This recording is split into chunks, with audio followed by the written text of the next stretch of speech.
How do? So this is a bit of bonus footage before the actual vlog today. So thanks for Graham for the question. Forgot to mention in the vlog. A little bit about parole hearings, guys. As an officer, I sat on 2 parole hearings. It's very unusual for prison officers to be on parole hearings. The one I was on was an IPP prisoner called Jay. The parole hearing where he actually got out, I actually had quite a heated argument with outside probation over something that had happened inside prison. It was a something and nothing incident, and outside probation said that Jay was getting himself involved in things he shouldn't. And he saw that as an issue, and he felt he shouldn't be released. It should go against him in his parole. I put him straight on a few points, pointed out the actual incident. The guy who was actually running the show just let us, as it were, for want of a better word, work our way through it. And it all went well in the end. But here's the thing about parole hearings. Sex offenders and the like usually cause very little trouble in prison. So when it comes to parole, they will have done everything they need to do in order to get out. Probably cause no trouble in prison, no fights, no assaults, no nothing. That's the nature of the beast. They're all housed together on wings. Them wings tend to be quieter. Prisons tend to be quieter. VP prisons. So yeah, they've got a good chance of getting parole. Normal lads, anything can knock you back. Positive drug test, having a fight. Let me tell you about prison fights. If you come up to me and punch me 5 times on camera, that's classed as a fight. You will be in front of a governor for an adjudication, and so will I. We all know it's an assault, but it's classed as a fight. And even if I get a not guilty, that can still go against me in a parole hearing. The fact I've been in front of a governor. There's a lot of things that happen in prison that can stop people getting out and stop people getting through the parole hearings. Take Ray Gilbert. Ray Gilbert, how you doing, Ray? You know, protesting his innocence. He's done his sentence. He's way over tariff. He's getting knocked back on parole because he won't go guilty. He won't admit he did something that he didn't do. How wrong is that? You know, if you put somebody in prison for a length of time, the fact they're maintaining their innocence shouldn't mean they stay in prison. It's a screwed up system. Probation is the same for me. Probation should be a mentoring and monitoring service. Probation shouldn't be able to put people back in prison. I've had, shall we say, discussions with probation officers who says that doesn't happen. Let me tell you, some are malicious and will fabricate evidence, conversations and the like. All that gets put in reports. You know, whoever the lad is who's on probation might not be privileged to that, and they can end up back in prison. That's wrong. Mentoring and monitoring. To go back to prison, it should have to go in front of a judge. In fact, in the description and the pinned comment, along with the article, the guy I'm talking about in the vlog, I put a link to a conversation I had with Jay about his probation and how he'd been treated. So if you want to know about probation, just have a wander on, click on that link and check out that. Cheers guys, thanks for coming. Al City.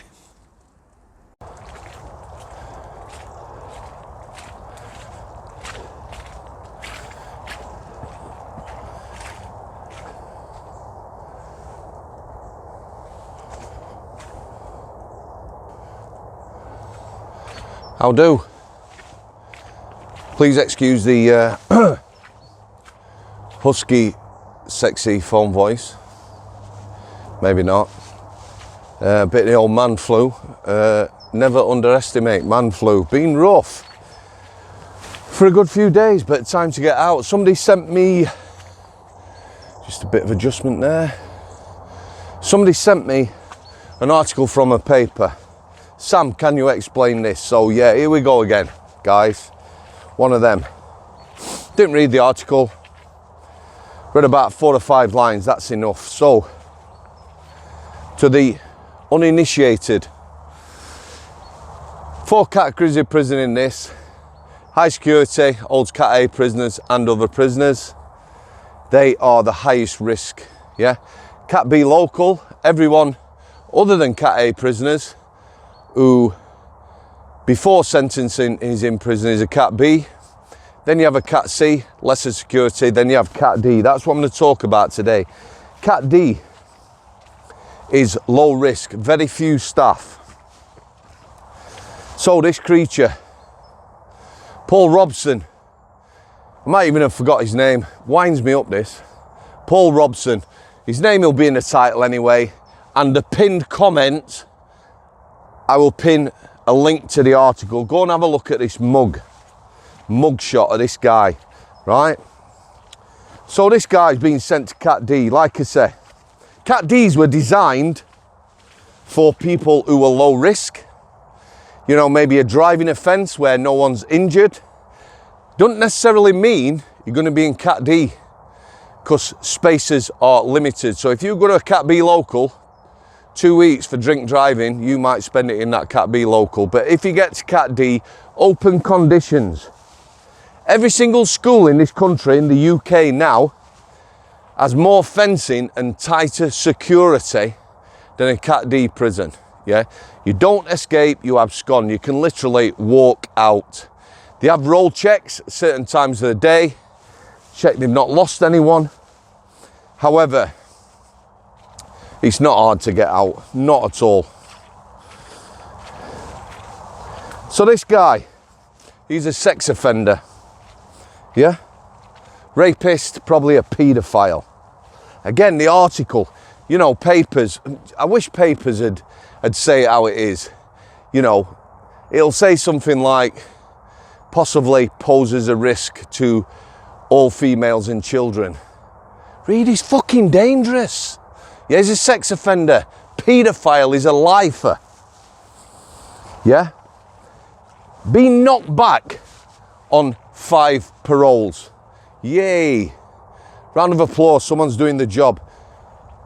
These people will always be a risk. I have said this before, nothing as sure. Yeah? Sex offenders, paedophiles, going to prison. The coursework in this country that people are required to do as part of an OASIS, don't know what that acronym stands for, don't need to, or sentence plan are pathetic. I chatted a good while ago to a professor and he basically said, you know, it's ticking boxes, there's nothing to them, all the courses are pretty much the same, very basic, they are not addressing any reoffending at all. You know, they're not going to stop a perpetrator of domestic violence continue to commit domestic violence when they get out. So this guy's been knocked back, this creature, on 5 paroles. If he's been knocked back, it's because he's a risk. Yeah? So what happens? He gets knocked back and they send him to Cat D, open conditions. He's a risk. He's still a significant risk, and like I've said, he always will be. Nothing we're doing to him in prison is stopping him re-offending when he gets out. Now, somebody said, it says in the article, the government and Dominic Raab, you know, have got to answer some serious questions. Why? Society as a whole, we do not sentence these people and treat them as the risk they will always pose, ever. Ever. A couple of things now that's out there, yeah? These people trying to sort of abolish the sex offenders register. Again, if you're outside this country, if you are a sex offender, paedophile, rapist, whatever, you go on a register, a national register, yeah? People are trying to get rid of that, human rights and all that. Human rights two-sided thing, yeah? The human rights of kids and lasses, or anyone else these people are going to like rape, torture and abuse, should come before theirs. For me, if a sex offender's getting out, he's tagged for life. Yeah? Goes near a school, goes near anywhere else, lock them back up. We don't do that. We don't treat it as severe as it should be, do we? You know, gets to judges. Judges, some of the sentences that end out. We had a school teacher come to Strangeways. I did his first night induction, right? 14 years this guy's been grooming kids. 14 years. He got 2 years. Yeah? 2 years to serve. Found bang to rights, this lad. And you know, when he come into prison, I said this lad, he was getting on a bit. Cocky as. Told me, I know my rights. My briefs told me what I'm entitled to. If I don't get what I'm entitled to, I will sue the prison service. I wanted to punch him straight in the face, as would anyone else have done. So this guy, this creature, is now on the run. You know, have a look at the pinned comment. Just have a look at the article. You don't have to read it. You've got the gist of it. Look at his mug. I think it was North Sea Camp, yeah, which is Boston, Lincoln area. He's on the run now. And he's a lifer. That means he's got a life license. He's not in for life. Well, you know now, he's proven he can't be trusted. Hopefully, to get him very soon, before he harms anyone in any way, put him in and chuck away the key. I spoke with a guy, exchanged emails, a good while ago. Stephen, stop eating them, come on. A good while ago. He'd been in for a sex offence. So the conversation went something like, I've seen some of your vlogs. Do you honestly feel that people who commit sexual offences against children, lasses, or even lads, you know, there aren't male rapists out there, do you honestly believe they don't get the sentences they deserve? I says, yeah. He says, don't understand where you're coming from. I think the sentencing's quite harsh. Anyway, we had these conversations and then it sort of tailored off. Here's the thing. When these people get caught, it's not their first offence. Equally, you know, robbers, I understand that.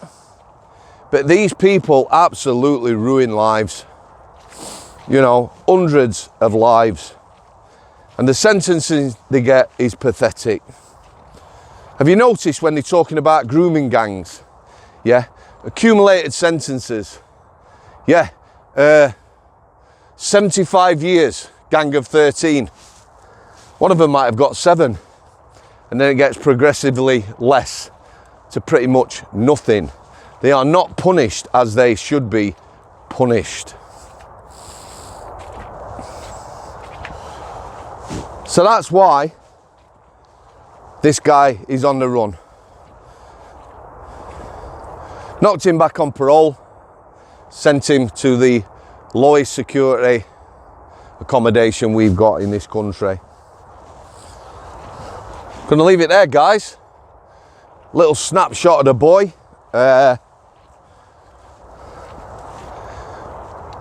Hope you all as well as can be. If you've got any questions, guys, fire them in. therealporridgepodcast@gmail.com. Keep them coming. Cheers. Do you want your ball now? Yeah? You gonna sit down? Good lad.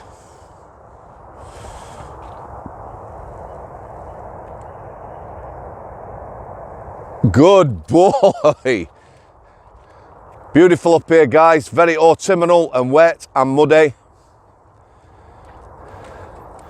Al City.